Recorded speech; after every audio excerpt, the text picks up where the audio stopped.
The House has finished floor action. Explain to the viewers what that means.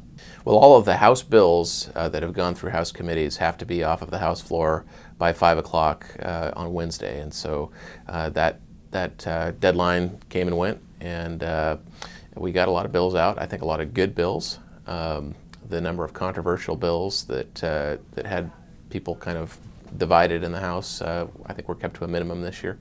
And I think there's a real tone of bipartisanship. What will happen now that we've passed that deadline is that bills that have passed out of the Senate will then come over to the House, and we will hear those in committees. And I sit on the Transportation Committee, the Higher Education Committee, and the Committee on Community Development, Housing, and Tribal Affairs. And so looking forward to hearing what the Senate has given us to work on.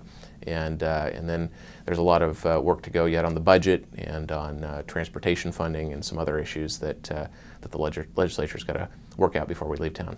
During floor action debate, the House passed a bill that would increase the minimum wage to $12 an hour. How did you vote and why?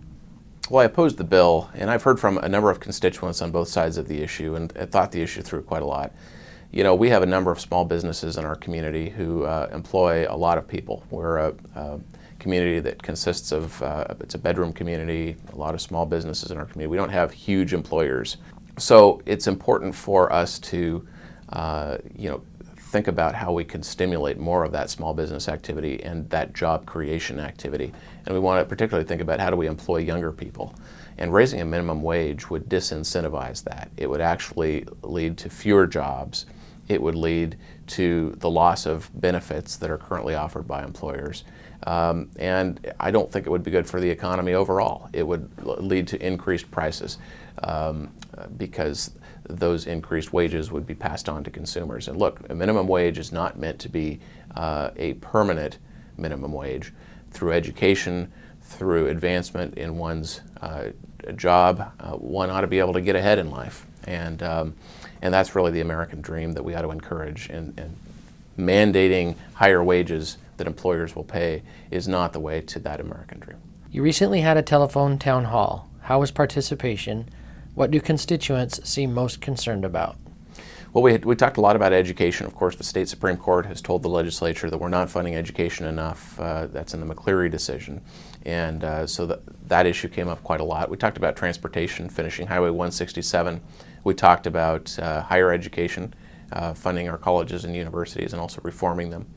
And we talked about things like traffic safety. We talked about health care. We talked about a willingness of legislators to engage with their constituents. So, it was a very productive town hall, I think, and there will be future opportunities for people to interact, and I hope that people will contact us here in Olympia if they have concerns about issues. You have a series of coffee hours coming up. We do.